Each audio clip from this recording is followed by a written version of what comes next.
Om Shanti. Good morning. 10 सितंबर 2020 आज सद्गुरुवार है। सद्गुरु बाबा के सतवचन अर्थात ईश्वरीय महावाक्य अर्थात प्यारे बाबा की मीठी मुरली सुनते हैं। आज बाबा कहते हैं, मीठे बच्चे, बाप आए हैं तुम्हारी बैटरी चार्ज करने। जितना तुम याद में रहेंगे उतना बैटरी चार्ज होती रहेंगे।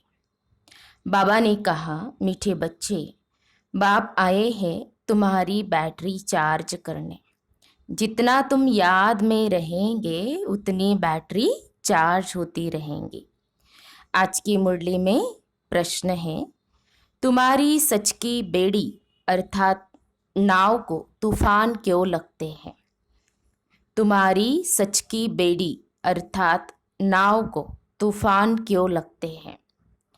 उत्तर है, बाबा ने कहा, क्योंकि इस समय आर्टिफिशियल बहुत निकल पड़े हैं। कोई अपने को भगवान कहते, कोई रिद्धि सिद्धि दिखाते, इसलिए मनुष्य सच को परख नहीं सकते।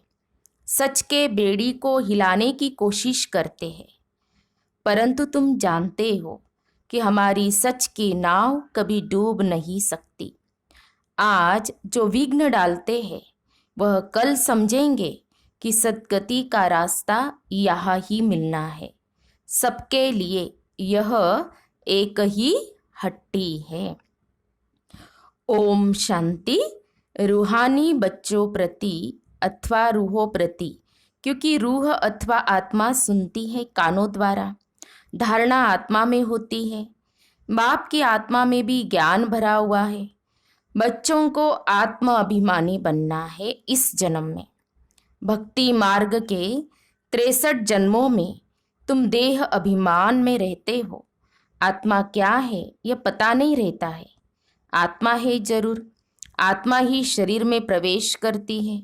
दुख भी आत्मा को ही होता है। कहा भी जाता है पतित आत्मा पावन आत्मा। पतित परमात्मा कभी नहीं सुना है। सर्व के अंदर परमात्मा अगर होता तो पतित परमात्मा हो जाए। तो मुख्य बात है आत्म अभिमानी बनना। आत्मा कितनी छोटी है, उसमें कैसे पार्ट भरा हुआ है यह किसको भी पता नहीं है। तुम तो नई बात सुनते हो। यह याद की यात्रा भी बाप ही सिखलाते हैं और कोई सिखला न सके। मेहनत भी इसमें है। घड़ी घड़ी अपने को आत्मा समझना है। जैसे देखो, यह इमरजेंसी लाइट आई है जो बैटरी पर चलती है, इसको फिर चार्ज करते हैं। बाप है सबसे बड़ी पावर। आत्माएं कितनी ढेर है, सबको उस पावर से भरना है। बाप है सर्वशक्तिमान। हम आत्माओं का उनसे योग नहीं होगा तो बैटरी चार्ज कैसे हो? सारा कल्प लगता है डिस्चार्ज होने में, अभी फिर बैटरी को चार्ज करना होता है। बच्चे समझते हैं हमारी बैटरी डिस्चार्ज हो गई है, अब फिर चार्ज करनी है। कैसे? बाबा कहते हैं मेरे से योग लगाओ। यह तो बहुत सहज समझने की बात है। बाप कहते मेरे साथ बुद्धि योग लगाओ तो तुम्हारी आत्मा में पावर भरकर सतो प्रधान बन जाएंगी। पढ़ाई तो है ही कमाई। याद से तुम पावन बनते हो, आयु बड़ी होती है, बैटरी चार्ज होती है। हर एक को देखना है कितना बाप को याद करते हैं। बाप को भूल जाने से ही बैटरी डिस्चार्ज होती है। कोई का भी सच्चा कनेक्शन नहीं है। सच्चा कनेक्शन है ये तुम बच्चों का। बाप को याद करने बिगर जोत जगेगी कैसे? ज्ञान भी सिर्फ एक बाप ही देते हैं। तुम जानते ही हो, ज्ञान है दिन, भक्ति है रात, फिर रात से होता है वैराग्य, फिर दिन शुरू होता है। बाप कहते रात को भूलो, अब दिन को याद करो। स्वर्ग है दिन, नरक है रात। तुम बच्चे अब चैतन्य में हो। यह शरीर तो विनाशी है, मिट्टी का बनता है, मिट्टी में मिल जाता है। आत्मा तो अविनाशी है ना। बाकी बैटरी डिस्चार्ज होती है। अभी तुम कितने समझदार बनते हो। तुम्हारी बुद्धि चली जाती है घर में, वहां से हम आए हैं। यहाँ सूक्ष्म वतन का तो मालूम पड़ गया, वहाँ 4 भुजाएं विष्णु की दिखाते हैं, यहाँ तो 4 भुजा होती नहीं। यह किसको भी बुद्धि में नहीं होता है। 4 भुजाएं माना क्या? 2 श्री नारायण और 2 श्री लक्ष्मी की। फिर ब्रह्मा सरस्वती फिर लक्ष्मी नारायण बनते हैं, इसीलिए विष्णु को 4 भुजा दी है। सिवाय बाप के कोई समझा न सके।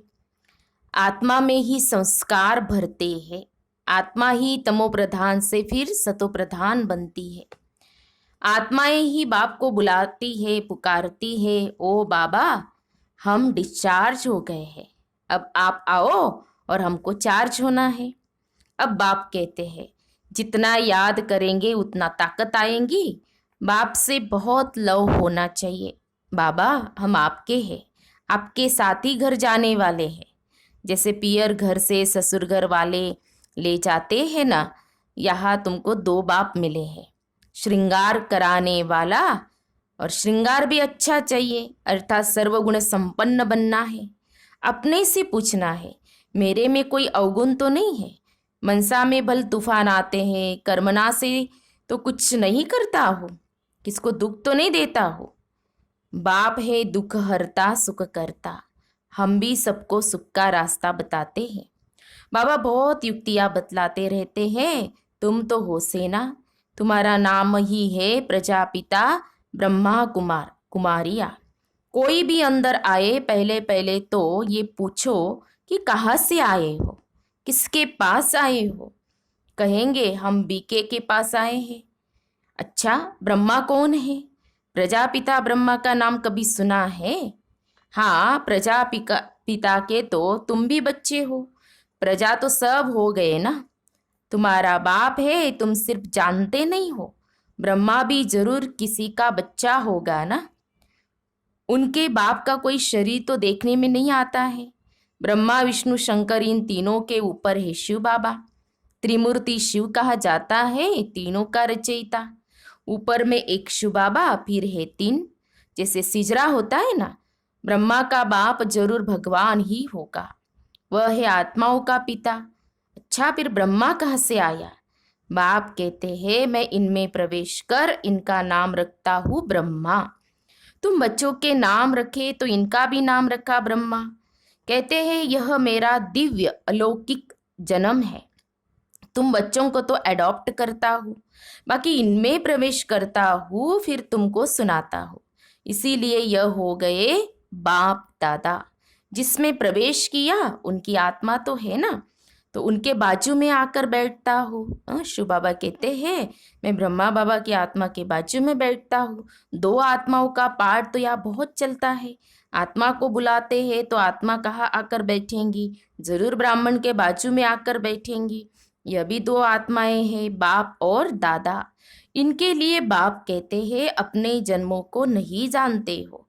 तुमको भी कहते हैं तुम अपने जन्मों को नहीं जानते थे। अब स्मृति आई है, कल्प कल्प 84 का चक्र लगाया है, फिर वापस जाते हैं। यह है संगम युग। अब ट्रांसफर होते हैं। योग से तुम सतो प्रधान बन जाएंगे, बैटरी चार्ज हो जाएंगी, फिर सतयुग में आ जाएंगे। बुद्धि में सारा चक्र फिरता रहता है, डिटेल में तो नहीं जा सकेंगे। झाड़ की भी आयु होती है, फिर सूख जाता है झाड़। तो यहाँ भी सब मनुष्य जैसे सूख गए हैं, सब एक दो को दुख देते रहते हैं। अभी सबका शरीर खलास हो जाएगा, बाकी आत्माएं चली जाएंगी। यह ज्ञान बाप के सिवाय कोई दे न सके। बाप ही विश्व की बादशाही देते हैं। उनको कितना याद करना चाहिए। याद में न रहने से माया का थप्पड़ लग जाता है।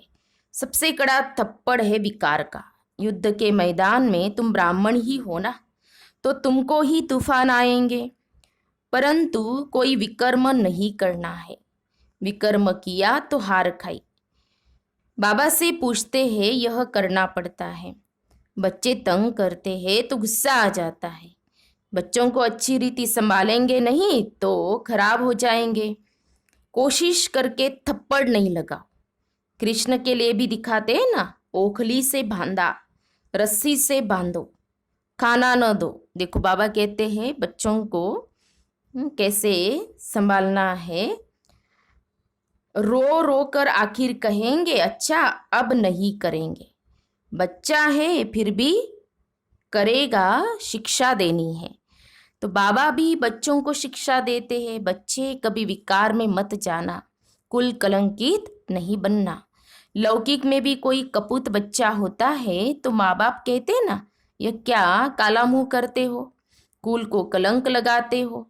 हार जीत जीत हार होते होते आखिरी जीत हो जाएंगी।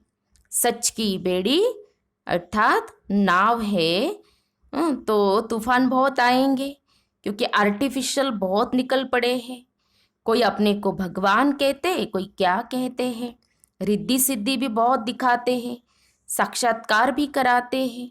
बाप आते ही है सर्व की सद्गति करने। फिर न तो यह जंगल रहेगा न जंगल में रहने वाले रहेंगे। अभी तुम हो संगम युग पर, जानते हो कि यह पुरानी दुनिया कब्रिस्तान हुई पड़ी है। कोई मरने वाले से दिल थोड़ी लगाते हैं। यह दुनिया तो गई की गई, विनाश हुआ की हुआ। बाप आते ही तब है जब नई दुनिया पुरानी होती है। बाप को अच्छी रीति याद करेंगे तो बैटरी चार्ज होंगी। बलवानी तो बहुत अच्छी अच्छी चलाते हैं, परंतु याद का जौहर नहीं तो वो ताकत नहीं रहती। जौहरदार तलवार नहीं। बाप कहते यह कोई नई बात नहीं है, 5000 वर्ष पहले भी आए थे। बाप पूछते हैं आगे कब मिले हो, तो कहते हैं कलब पहले मिले थे। कोई फिर कह देते ड्रामा आपे ही पुरुषार्थ कराएगा। अच्छा अब ड्रामा पुरुषार्थ करा रहा है ना तो करो, एक जगह बैठ तो नहीं जाना है। जिन्होंने कलब पहले पुरुषार्थ किया है वह करेंगे। अभी तक जो आए नहीं हैं वह आने हैं। जो चलते चलते भाग गए, शादी आदि जाकर की, उनका भी ड्रामा में पार्ट होगा तो आकर फिर पुरुषार्थ करेंगे। जाएंगे कहाँ? बाप के पास ही सबको पूछ लटकाना पड़ेगा। लिखा हुआ है भीष्म पितामह आदि भी अंत में आते हैं। अभी तो कितना घमंड है, फिर वह घमंड उड़ों का पूरा हो जाएगा। तुम भी हर 5000 वर्ष के बाद पार्ट बजाते हो, राजाई लेते हो, गवाते हो। दिन प्रतिदिन सेंटर्स बढ़ते जाते हैं। भारतवासी जो खास देवी देवताओं के पुजारी हैं उनको समझाना है। सतयुग में देवी देवता धर्म था तो उनकी पूजा करते हैं। क्रिश्चियन लोग क्राइस्ट की महिमा करते हैं। हम आदि सनातन देवी देवता धर्म की महिमा करते हैं। वह किसने स्थापन किया वो लोग समझते हैं कृष्ण ने स्थापन किया, तब उनकी पूजा करते हैं। तुम्हारे में भी नंबरवार है, कोई कितनी मेहनत करते हैं, कोई कितनी करते। दिखाते हैं ना, गोवर्धन पर्वत को अंगुली पर उठा लिया। अभी यह पुरानी दुनिया है, सब चीजों से ताकत निकल गई है। सोना भी खानियों से नहीं निकलता है। स्वर्ग में तो सोने के महल बनते हैं। अभी तो गवर्नमेंट तंग हो जाती है क्योंकि कर्जा देना पड़ता है। वहाँ तो अथाह धन है। दीवारों में भी हीरे जवाहरात लगे रहते हैं। हीरों की जड़त का शौक रहता है। वहाँ धन की कमी है नहीं, कारून का खजाना रहता है। अल्लाह अव्वल दिन का एक खेल दिखाते हैं, ठका करने से महल निकल आते हैं। तो यहाँ भी दिव्य दृष्टि मिलने से स्वर्ग में चले जाते हैं। वहाँ प्रिंस प्रिंसेस के पास मुरली आदि सब चीजें हीरों की रहती है। यहाँ तो कोई ऐसी चीज पहनकर बैठे तो लूट कर ले जाएंगे, छुरा मारकर भी ले जाएंगे। वहाँ यह बातें होती नहीं। यह दुनिया ही बड़ी पुरानी गंदी है। इन लक्ष्मी नारायण की दुनिया तो वाह वाह थी। हीरे जवाहरातों के महल थे। अकेले तो नहीं होंगे ना, उसको कहा जाता था स्वर्ग। तुम जानते हो बरोबर हम स्वर्ग के मालिक थे। हमने ये सोमनाथ का मंदिर बनाया था। यह समझते हैं हम क्या थे, फिर भक्ति मार्ग में कैसे मंदिर बनाकर पूजा की। आत्मा को अपने 84 जन्मों का ज्ञान है। कितने हीरे जवाहरात थे, वह सब कहाँ गए। आहिस्ते आहिस्ते सब खलास होते गए। मुसलमान आए, इतना तो लूट कर ले गए, जो कब्रों में जाकर हीरे लगाए, ताजमहल आदि बनाया। फिर ब्रिटिश गवर्नमेंट वहां से खोद कर ले गई। अभी तो कुछ भी नहीं है। भारत बेघर है, कर्जा ही कर्जा लेते रहते हैं। अनाज, चीनी आदि कुछ नहीं मिलता। अब विश्व को बदलना है, परंतु उनसे पहले आत्मा की बैटरी को सतोप्रधान बनाने के लिए चार्ज करनी है। बाबा ने कहा अब विश्व को बदलना है, परंतु उनसे पहले आत्मा की बैटरी को सतोप्रधान बनाने के लिए चार्ज करनी है। बाप को याद जरूर करना है। बुद्धि का योग बाप के साथ हो, उनसे ही तो वर्षा मिलता है। माया की इसमें ही लड़ाई होती है। आगे इन बातों को तुम थोड़े ही समझते थे। जैसे दूसरे वैसे तुम थे। तुम अभी हो संगम युगी और वह सब है कलयुगी। मनुष्य कहेंगे इन्हों को तो जो आता है सो कहते रहते हैं, लेकिन समझाने की युक्तियां भी होती है ना। धीरे धीरे तुम्हारी वृद्धि होती जाएगी। अभी बाबा बड़ी यूनिवर्सिटी खोल रहे हैं, इसमें समझाने के लिए चित्र तो चाहिए ना। आगे चलकर तुम्हारे पास यह सब चित्र ट्रांसलेट के बन जाएंगे, जो फिर तुमको समझाने में भी सहज हो। तुम जानते हो हम अपनी बादशाही फिर से स्थापन कर रहे हैं, बाप की याद और ज्ञान से। माया बीच में बहुत धोखा देती है। बाप कहते हैं धोखे से बचते रहो। युक्तियां तो बतलाते रहते हैं, मुख से सिर्फ इतना बोलो कि बाप को याद करो तो तुम्हारे विकर्म विनाश होंगे और तुम यह लक्ष्मी नारायण बन जाएंगे। यह बैचेस आदि भगवान ने खुद बनाए हैं, तो इनका कितना कदर होना चाहिए। बाबा कहते हैं जैसे बाबा एक एक रत्न जो ज्ञान के दे रहे हैं उसका भी कदर होना चाहिए। और बाबा ने कहा कि ये बैचेस आदि भगवान ने खुद बनाए हैं, तो इनका कितना कदर होना चाहिए। अच्छा, मीठे मीठे सिखी लदे बच्चों प्रति मात पिता बाप दादा का याद प्यार और गुड मॉर्निंग। रूहानी बाप की रूहानी बच्चों को नमस्ते। हम रूहानी बच्चों की रूहानी बाप दादा को याद प्यार और नमस्ते नमस्ते। ओम शांति ओम शांति ओम शांति। गुड मॉर्निंग बाबा। शुक्रिया बाबा, थैंक्स बाबा। धारणा के लिए मुख्य सार। आज की मुरली का सार 2 पॉइंट में। पहली पॉइंट है सर्व गुणों से अपना श्रृंगार करना है। कभी किसी को दुख नहीं देना है, सबको सुख का रास्ता बताना है। बाबा ने कहा ना तुम सुख करता दुख हरता के बच्चे हो, तो तुम में भी सबको क्या करना है, सुख देना है, सुख का रास्ता बताना है। दूसरी पॉइंट, सारी दुनिया कब्रिस्तान हुई पड़ी है, इसलिए इससे दिल नहीं लगानी है। स्मृति रहे कि अभी हम ट्रांसफर हो रहे हैं, हमें तो नई दुनिया में जाना है। आज की मुरली में सतगुरु बाबा का वरदान है, प्रवृत्ति में रहते मेरेपन का त्याग करने वाले सच्चे ट्रस्टी मायाजीत भव। प्रवृत्ति में रहते मेरेपन का त्याग करने वाले सच्चे ट्रस्टी मायाजीत भव। स्पष्टीकरण है, जैसे गंदगी में कीड़े पैदा होते हैं, वैसे ही जब मेरापन आता है तो माया का जन्म होता है। मायाजीत बनने का सहज तरीका है स्वयं को सदा ट्रस्टी समझो। ब्रह्मा कुमार माना ट्रस्टी। ट्रस्टी की किसी में भी अटैचमेंट नहीं होती, क्योंकि उनमें मेरापन नहीं होता। गृहस्थी समझेंगे तो माया भाग जाएगी। इसलिए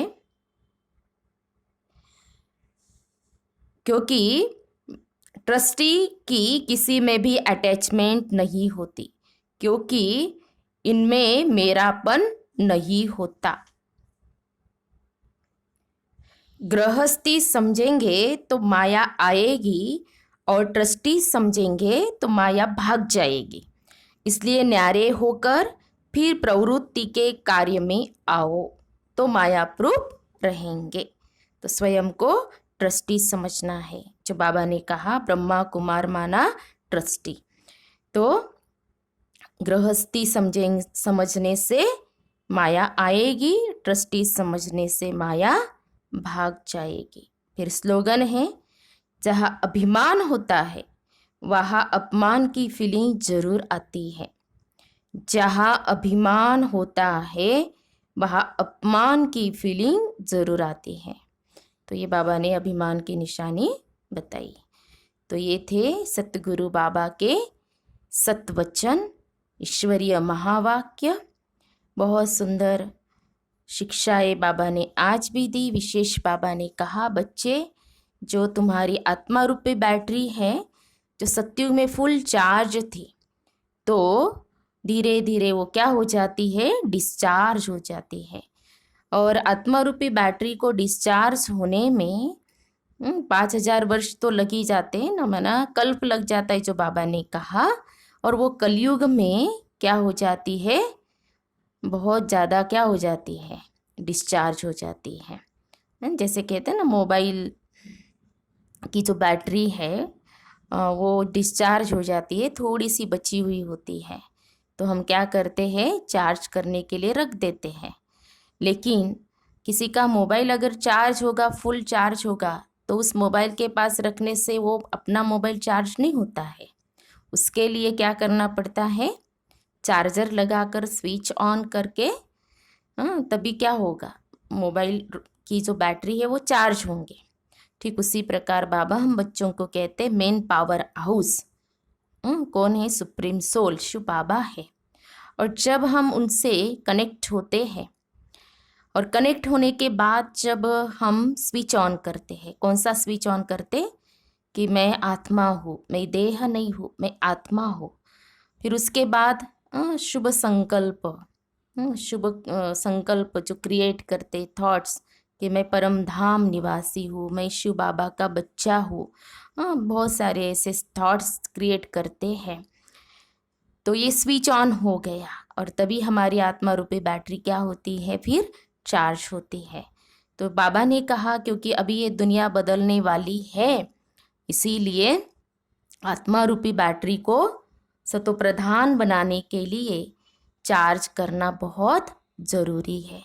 अभी वर्तमान समय ऐसी सिचुएशन है, और भी बाबा ने कहा है हालातें बिगड़ने वाली है, और इसीलिए जितना जितना हम बाबा से कनेक्ट रहेंगे तो उतनी हमारी आत्मा रूपी बैटरी चार्ज होती जाएंगी और आत्मा सतोप्रधान बनती जाएगी। तो इसीलिए सारे दिन में हमें ही चेक करना है कि हमारी जो आत्मा रूपी बैटरी है वो डिस्चार्ज कैसे हो जाती है। और इसीलिए बाबा ने सवेरे का जो समय दिया है, उस समय बाबा हम बच्चों की बैटरी तो चार्ज कर ही देते हैं, क्योंकि उस समय बाबा वरदान देते, शक्तियाँ भरते हैं। एक वो अमृत वेले का समय और दूसरा नुमा शाम का समय, और सारे दिन में बीच बीच में बाबा से कनेक्ट रहना है, तो आत्मा रूपी बैटरी हमारी चार्ज रहेंगी। और जो भी सिचुएशन आते हैं, कुछ होता है व्यक्ति के द्वारा, कुछ भी पेपर्स आते हैं, तो उसमें हम डिस्टर्ब नहीं होते हैं। तो इसलिए ध्यान रखना है हर एक ने अपनी आत्मा रूपी बैटरी को चार्ज करने का। तो आज की मुरली से 5 स्वमान जरूर निकालेंगे, और मुरली चिंतन आदरणीय सूरज भाई जी का जो आता है वो जरूर सुनेंगे। अच्छा, ओम शांति, ओम शांति, ओम शांति।